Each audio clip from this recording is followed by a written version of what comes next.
Tu es totalement ridicule. Vous avez vu? Le chien sait parler. Tu sais aller chercher la balle aussi? Laisse-la en paix. Ah si! Pas bouger! Fais le mort!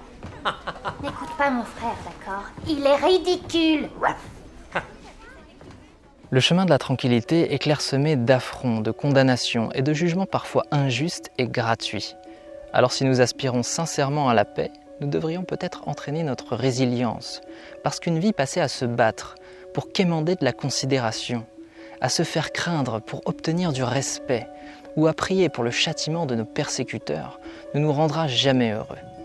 Alors ici, il ne sera pas question de trouver une petite parade fulgurante, mais d'aller au fond des choses pour entraîner notre esprit. Oubliez les coups bas et les petites phrases perçantes. Vous n'en aurez pas besoin pour résister aux attaques de l'ennemi.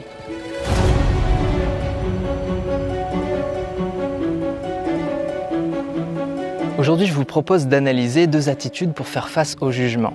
La première est impulsive et non souhaitable, mais elle correspond à ce que nous faisons ou sommes tentés de faire spontanément. Et la deuxième est habile et donc souhaitable, mais elle est aussi bénéfique que rarement employée. Et pour l'illustrer, je vous ai sélectionné 2 moments clés de la série Anne avec un E, l'une des aventures les plus touchantes proposées par Netflix depuis son lancement. J'en connais une qui en a assez de ses corvées.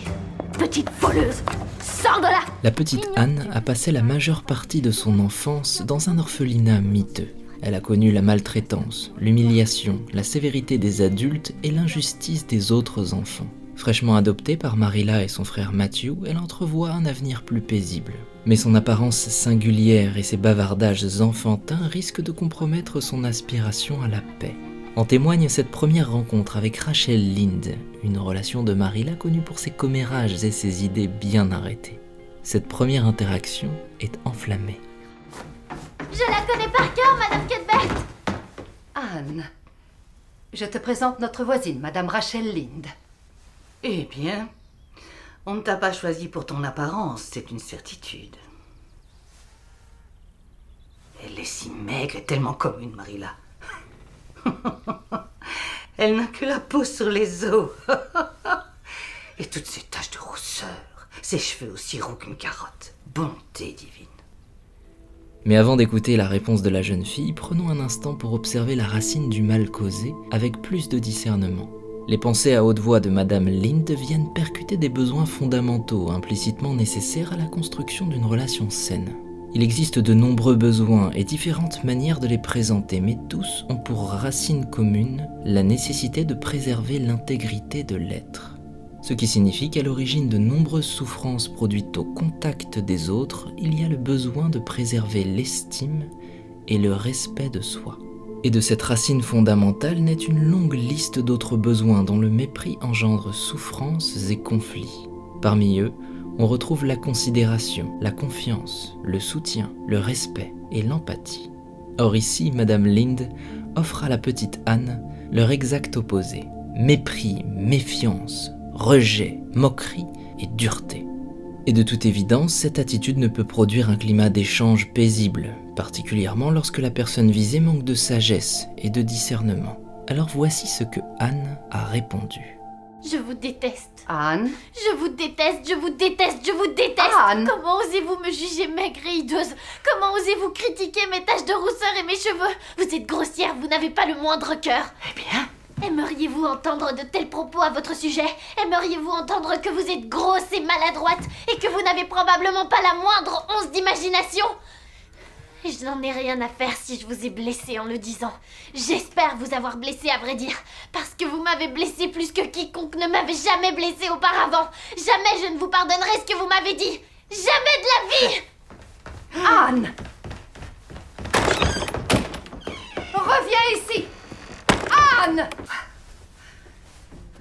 Souvent, lorsqu'une personne nous juge, c'est parce que notre présence la met dans une posture inconfortable. Ici, les attentes de Madame Lynde sont dérangées. Nous sommes dans la deuxième partie du 19e siècle, et être une femme en ces temps est une affaire bien délicate. Pour s'en sortir dans la société de l'époque, Anne devrait être jolie, bien portante, serviable et docile. En somme, facile à marier. Tout du moins, ce sont les attentes qui semblent fonder le jugement de Rachel Lynde. Et Anne n'y correspond pas du tout. Il est essentiel de relever que le rejet de la différence est une racine fréquente de nos jugements les plus durs envers les autres. Il a dessiné les traits de l'esclavagisme et les contours du racisme à l'encre de l'indifférence, du mépris et de la persécution pendant des siècles. Une esquisse violente, aujourd'hui loin d'être effacée. Retenez ceci, celui ou celle qui vous juge est en souffrance. La souffrance et le jugement ne font qu'un.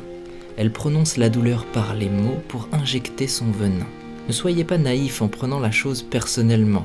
Prenez du recul, faites preuve de discernement. Dans l'extrait suivant, Anne a grandi. Elle a beaucoup appris et a pu entraîner son écoute et sa compréhension. Il est maintenant temps pour elle d'en découvrir davantage sur sa vie personnelle et de retrouver la trace de ses véritables parents. Elle entreprend de retourner à l'orphelinat en quête de nouvelles informations. C'est un moment émotionnellement douloureux qui lui demandera beaucoup de courage et de maturité. C'est sinistre. Cet endroit a l'air presque hanté. Tu es resté combien de temps? J'y ai fait des allers-retours après la mort de mes parents. Nous étions très pauvres et ils m'adoraient, mais la fièvre les a emportés quand j'avais 3 mois. Alors j'y ai séjourné depuis ce jour-là et jusqu'à l'âge de 13 ans, j'ai été placée en famille d'accueil, mais j'ai toujours fini par revenir. Ces lieux ont été pour elle le théâtre de nombreuses souffrances. Elle y a été punie, humiliée, insultée, victime de jeux perfides et de maltraitance. Lorsqu'elle quitte ce territoire inhospitalier, elle croise une orpheline qui l'a longtemps persécutée. Et personne ne voudra jamais de toi. Et une fois de plus, la voilà jugée. Excusez-moi.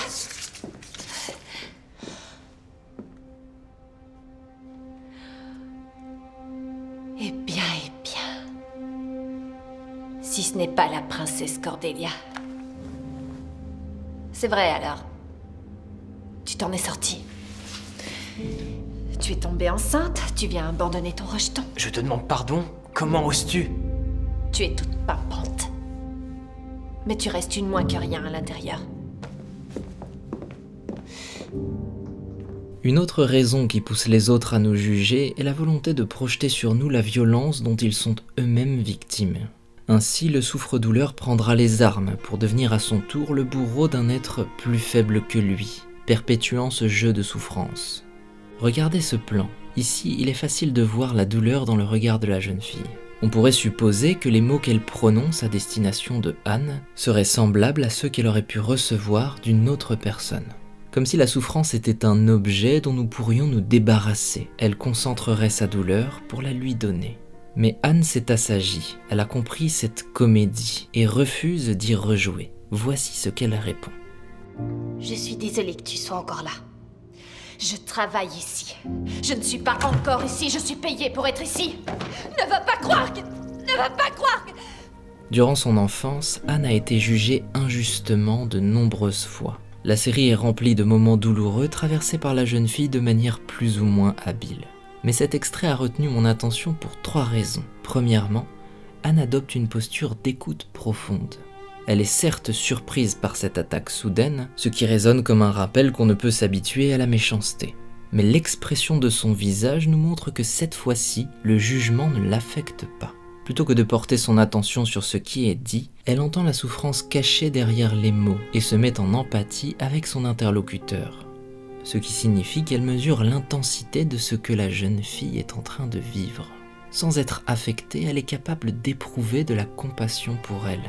Deuxièmement, elle ne répond pas aux propos tenus, mais à la souffrance dont elle est spectatrice, et formule une réponse compréhensive. Je suis désolée que tu sois encore là. Ici, il est important de noter que lorsque nous sommes affectés par quelque chose, notre attention est le plus souvent exclusivement tournée vers nous-mêmes. Autrement dit, la douleur nous enferme et rend la volonté de vengeance plus séduisante que l'écoute profonde. Au contraire, lorsque nous sommes équilibrés et joyeux, notre attention s'ouvre au reste du monde. Alors nous sommes plus susceptibles d'être généreux et attentifs aux besoins et aux souffrances des autres. Ici, Anne est plus épanouie.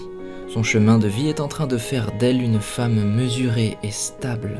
Elle est beaucoup moins fragile sur le plan émotionnel, ce qui lui permet de voir au-delà de son monde et d'adopter un comportement plus pondéré et plus sage. Troisième et dernière raison, Dans l'extrait précédent, Anne sortait tout juste de moments de vie douloureux et n'était pas prête à affronter la méchanceté soudaine de Madame Lind.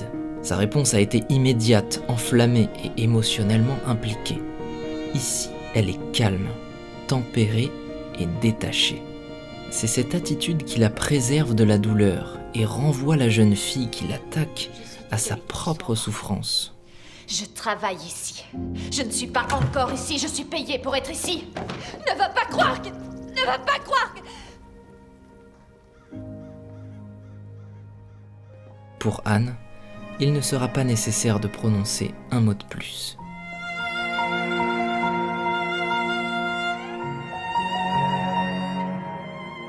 Généralement, nous sommes affectés par les jugements, et c'est la raison pour laquelle nous cherchons une parade pour y répondre efficacement, pour se faire apprécier ou respecter.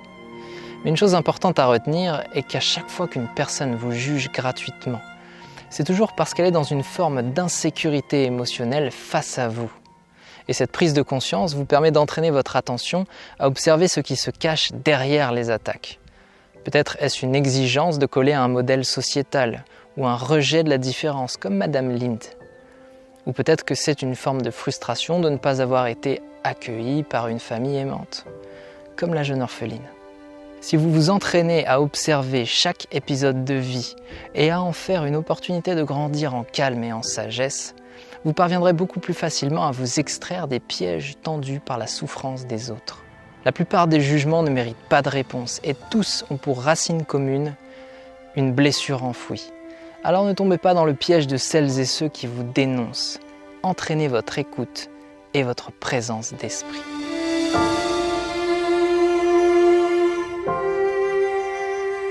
On dit souvent que la plupart des gens n'ont pas d'attention, mais si vous êtes resté jusqu'à la fin de cette vidéo, c'est que vous êtes la preuve du contraire. Et comme vous l'avez vu, je cherche régulièrement des extraits de séries ou de films pour illustrer les comportements humains. Alors s'il y en a que vous avez appréciés, n'hésitez pas à les mentionner. À vos crayons, à vos claviers. Et pour celles et ceux qui s'intéressent vraiment au contenu qui se cache derrière les vidéos, n'hésitez pas à vous abonner au mail, je vous enverrai plus de contenu sur la pratique de la méditation et de l'entraînement de l'esprit.